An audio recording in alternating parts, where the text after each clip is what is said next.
Ibrahim Boubacar Keïta est décédé. Élu président du Mali en septembre 2013, il avait été renversé par des militaires en août 2020. IBK s'est éteint ce matin à son domicile. Jeu 7 et match pour l'Australie. Novak Djokovic a finalement été expulsé faute de conformité avec les règles sanitaires. Nous verrons pourquoi le numéro 1 du tennis mondial a perdu plus que l'Open d'Australie et le 21e titre du Grand Chelem qui lui tendait les bras.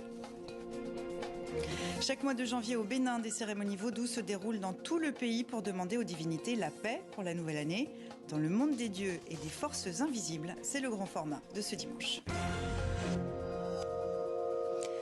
Nous consacrons une large page de ce journal à la mort de l'ancien président malien Ibrahim Boubacar Keïta, dit IBK, est décédé ce matin à son domicile de Bamako à l'âge de 76 ans. Vous l'avez bien connu, Nicolas Normand, bonsoir. Oui, bonsoir. Vous êtes l'ancien ambassadeur de France au Mali, auteur du grand livre de l'Afrique paru chez Erol. Et bonsoir à vous, Serge Daniel. Vous êtes le correspondant de RFI, Radio France Internationale, à Bamako. Bamako, où la nouvelle a immédiatement suscité de nombreuses réactions. Le reportage de Maliki Diallo avec Oumi Diallo. Depuis 9h ce matin, le quartier de Sébéni-Koro est en deuil. C'est ici que vivait l'ex-président déchu Ibrahim Boubacar Keïta. Depuis l'annonce de sa mort à 76 ans, les hommages se succèdent. Quand j'ai appris, ça m'a vraiment choqué et puis je ne croyais pas. Même à présent, j'ai le cœur chaud. C'est un monsieur qui a vraiment aimé le pays, qui a aimé le Mali. Il avait l'amour de ce pays, mais malheureusement incompris par d'autres. Le colonel Assimi Goïta, auteur de l'ultime putsch contre IBK, ne s'est pas encore exprimé. Sur Twitter, le ministre malien des Affaires étrangères, Abdoulaye Diop, lui a rendu hommage. Très attristé d'apprendre la disparition de l'ancien président, Ibrahim Boubacar Keïta. C'est avec une grande émotion que je m'incline devant sa mémoire. Ex-ministre de l'intégration africaine, Baber Gano est un historique du Rassemblement pour le Mali, le parti d'IBK. Aujourd'hui, il perd son mentor. Quand j'arrivais en politique en 2001, j'étais novice. Je n'avais aucune notion, aucune expérience de la politique malienne. Cet homme m'a pris à bras le corps. Et après moi, beaucoup d'autres. De son côté, l'opposition salue la figure de l'homme d'État. Ce qu'on retient de lui, c'est son attachement à la démocratie et aux faits partisans. Et ce qu'on retient de lui, c'est clair que c'est l'acceptation de l'autre avec ses différences. Selon ses proches, IBK était tombé malade après le coup d'État du 18 août 2020. Soigné dans un hôpital à Abu Dhabi, il se serait laissé mourir à son domicile. Alors on va évidemment revenir sur son parcours politique, mais Serge Daniel, est-ce qu'on peut dire qu'IBK était encore très apprécié des Maliens, comme on vient de le voir dans ce sujet ? Ah oui, il était apprécié des Maliens parce que, qu'on l'aime ou pas, il avait une qualité que tout le monde lui reconnaissait, c'était un patriote, l'amour pour le Mali. Il aimait beaucoup les Mali, son pays, et ça c'était indiscutable. L'autre chose à son actif, c'est sa générosité. On le savait généreux, on le disait généreux, et tout le monde lui reconnaissait ces deux qualités. Nicolas Normand, vous l'avez côtoyé quand vous étiez ambassadeur de France au Mali, mais c'était un ami personnel aussi, c'est devenu un ami personnel. Qu'est-ce que vous retenez de l'homme ? Écoutez, ça a été un choc pour moi d'apprendre aujourd'hui sa mort parce que c'était un ami personnel. Je l'ai rencontré pour la première fois il y a juste 20 ans, en 2002. Je l'ai revu pratiquement chaque année, en tout cas ces 10 dernières années, soit à Bamako, soit ailleurs, à Dakar ou à Paris.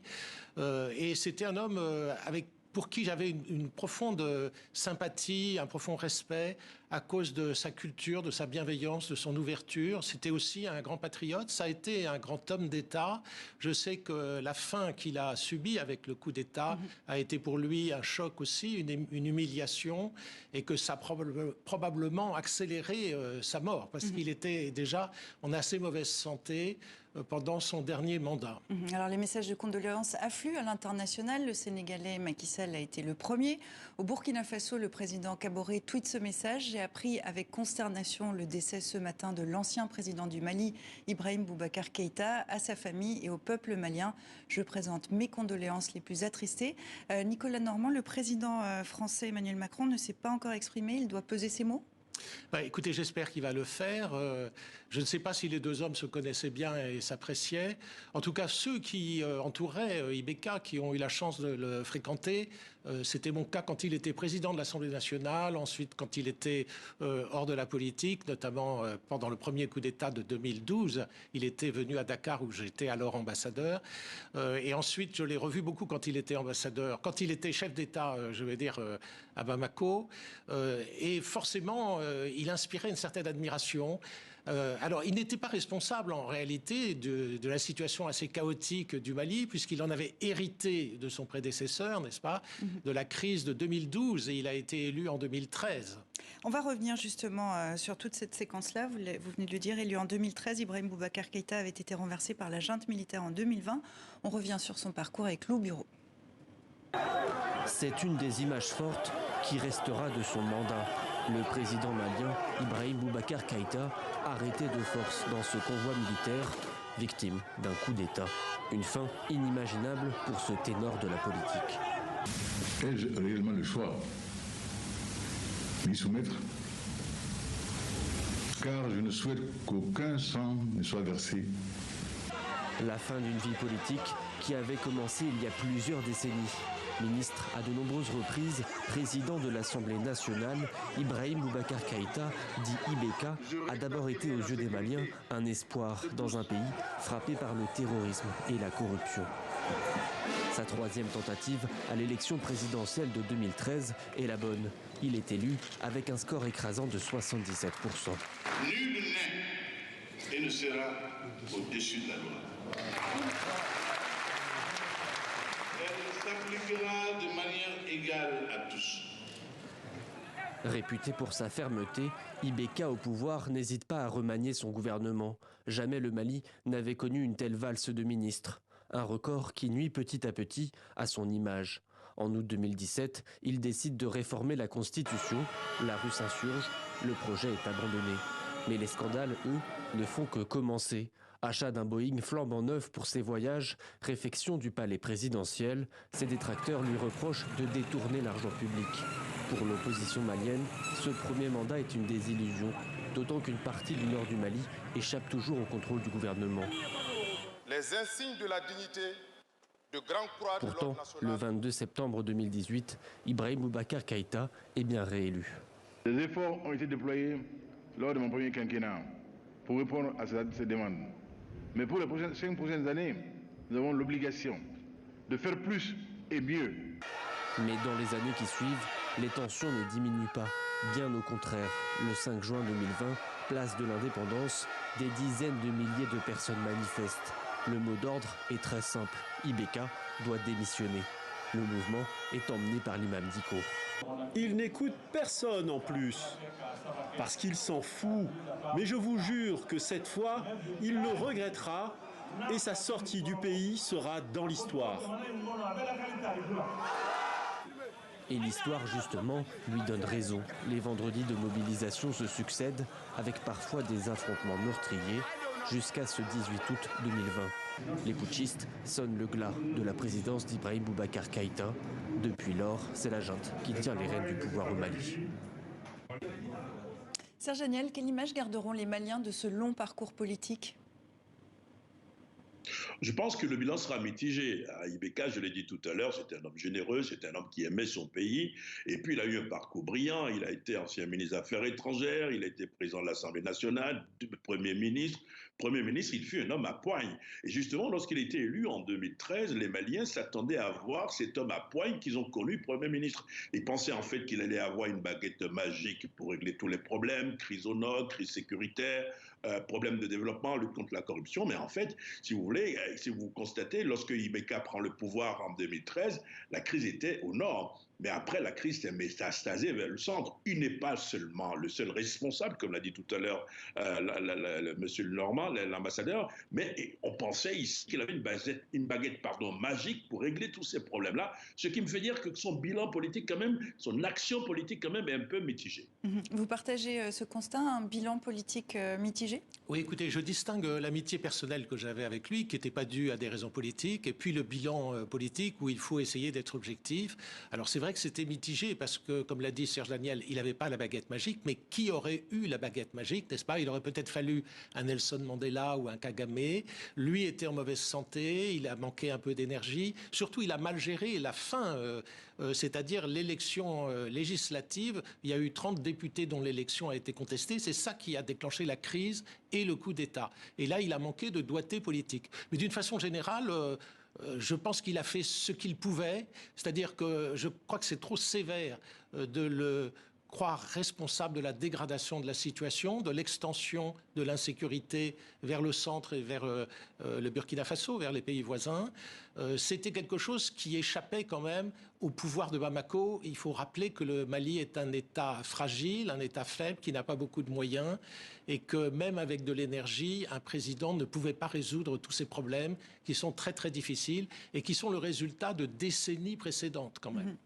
Sur le plan de la corruption, est-ce que vous diriez, Serge Daniel, que là pour les Maliens, c'est un point noir ? Je dirais que c'est un point noir, parce que quand on connaît Ibeka, quand on connaît les rapports qu'il avait avec les biens de l'État, c'était qu'un homme droit, il ne supportait pas la corruption. En tant que Premier ministre, c'était évident, je me souviens, il avait une résidence officielle, et le jour où il devait déménager, il a rendu les derniers draps de lit, il n'a touché à rien du tout. Mais quand il est arrivé au pouvoir, le problème, c'est qu'on pensait qu'il allait prendre quand même à bras-le-corps le problème de la corruption. Il y a le monsieur anticorruption au Mali qu'on appelle le VEGA, c'est le vérificateur général. Il y a eu plusieurs rapports du vérificateur général sur des cas de corruption avérés qui n'ont pas été traduits devant la justice, ou la justice n'a pas traité ces sujets. Et justement, on pensait qu'avec Ibeka, la justice aurait traité ces sujets-là. Aujourd'hui, il y a une lutte contre la corruption. C'est vrai qu'elle n'est pas généralisée. Pour le moment, on peut dire qu'elle est plutôt ciblée. Il y a des dossiers qui n'ont pas encore été touchés. Mais sous Ibeka, ces dossiers auraient pu être ouverts, par exemple. Alors en 2019, Ibrahim Boubacar Keïta était l'invité de TV5 Monde, entretien réalisé par Yves Bigot et Denise Epoté. Il l'avait interrogé sur le sentiment anti-français au Mali. Le temps semble long et l'impatience des populations par rapport aux résultats que nous avons ensemble engrangés, qui ne sont pas, ce retard ne sont pas du fait de la partie française, mais de nous tous. Et la complexité de la situation également peut l'expliquer. Ce n'est pas souvent facile à comprendre par les populations. Et également, il n'y a pas que la France, il y a l'aménagement également dont le rôle n'a pas été à ce jour bien compris. Et je dis souvent, nous ne sommes que la digue. Et si cette digue-là venait à rompre, alors là, je ne sais pas quelles seront vraiment les possibilités de salut pour l'un ou l'autre. Donc nous sommes concernés. Il s'agit d'un combat commun, d'un combat collectif, qui doit être conduit de manière solidaire, respectable et respectueux par tous nos pays. Et nous y sommes engagés, nos pays du Sahel, avec une claire conscience de nos responsabilités vis-à-vis de nos peuples et de nos armées, et du monde entier aussi. Nicolas Normand, Ibeka était un soutien indéfectible de Paris ? Alors, Ibeka aimait beaucoup la France. La France ne lui rendait pas forcément. Les relations étaient un peu tendues souvent entre Ibeka et la France. Par exemple, au sujet de l'application de l'accord d'Alger, Paris trouvait que les choses n'allaient pas assez vite, à tort ou à raison. Donc, c'était pas le beau fixe entre Paris et Ibeka, contrairement à ce que certains pensaient. En plus, il était plutôt socialiste avec Sarkozy. C'était pas la même tendance politique. Mais enfin, ça, c'est peut-être secondaire. Voilà. Mais sur la corruption, il a essayé de faire un effort aussi, je crois, mais c'est un problème extrêmement difficile à traiter au Mali et personne n'a trouvé la solution miracle pour résoudre cette question. Serge Daniel, sur ce sentiment anti-français, est-ce que vous direz qu'il n'a pas saisi l'humeur des Maliens à la fin de sa présidence ? Je ne dirais pas ça. Il aimait beaucoup la France, c'était évident, mais même lui, ses relations avec la France étaient des relations en dents de scie. Vous savez, en 2013, il a obtenu le soutien de François Hollande pour l'élection. François Hollande a soutenu son élection, sa candidature. Ils étaient tous deux de l'international socialiste. Mais ensuite, il y a eu une évolution en dents de scie. Par exemple, il y a eu une réunion importante du G5 à Nouakchott, en Mauritanie. Un chef d'État en privé, c'était un huis clos, un chef d'État m'a rapporté que le Macron a dit à Ibeka comme ça, le maillon faible de la lutte contre le terrorisme dans le Sahel, c'est bien toi. Ibeka a répondu, mais non. Et si le Mali saute, c'est une digue, et si elle saute, évidemment, la France va avoir des problèmes. Donc les relations évoluent en dents de scie, mais Ibeka, c'était quelqu'un qui se fâchait le matin avec Paris et le soir, il se réconciliait avec la France parce qu'il aimait beaucoup la France. Il connaissait tous les auteurs. Il était incollable, par exemple, en littérature française. Alors justement, on va aller là-dessus. Ibeka était un homme politique, mais aussi un homme de grande culture. Absolument. Alors, il faut rappeler à 13 ans, il est arrivé comme lycéen au lycée Janson de Sailly à Paris. Il a poursuivi des études à la Sorbonne. Il a été maître assistant à l'université française. Il maîtrise très bien la culture française, la culture humaniste. C'est un homme de lettres. C'est un homme très cultivé. Et il avait, c'est vrai, un intérêt pour l'histoire et la culture française. Et en même temps, c'était le descendant, pensait-on, d'une grande dynastie malienne, les Keïta. Soundiata Keïta, c'est un héros national de l'histoire du Mali. En principe, il en descendait. C'est toujours difficile à vérifier ces choses-là, mais il avait cette réputation. Et donc, il avait cette double culture. Mais fondamentalement, ça a été dit, c'était un patriote. Je veux dire, il défendait pas du tout les intérêts de la France. Et comme Serge l'a dit tout à l'heure, les relations étaient en dents de scie. Le président Macron ne semblait pas l'apprécier beaucoup, à tort ou à raison. En tout cas, les relations n'étaient pas si simples. Et c'était absolument pas une marionnette de la France, comme certains l'imaginent. Rien à voir avec ça. C'était quelqu'un, évidemment, totalement indépendant, fier, comme beaucoup de Maliens, et responsable de ce qu'il faisait, malgré tout. Serge Daniel, on va se projeter dans les heures et dans les jours qui viennent. Est-ce qu'on sait quelque chose sur ces obsèques? Que va-t-il se passer? Alors, on ne sait pas. Le gouvernement a publié finalement un communiqué dans l'après-midi, un bref communiqué pour annoncer la mort, présenter les condoléances et a ajouté que très prochainement, il y aura une communication sur les obsèques du président. On s'attend ici comme aux obsèques de l'ancien président Amadou Toumani Touré, à des obsèques nationales, parce que je le dis encore une fois, la situation actuellement au Mali est quand même une situation difficile. Nous sommes dans une transition, il y a des problèmes à résoudre, on a besoin d'unité nationale et je pense que les responsables de la junte vont saisir cette occasion pour montrer encore un moment d'unité nationale ici au Mali. Merci à vous deux, merci Serge et monsieur l'ambassadeur. Merci à vous aussi. Le Journal Afrique reviendra tout à l'heure largement sur le décès donc, de l'ancien président malien Ibrahim Boubacar Keïta à l'âge de 76 ans.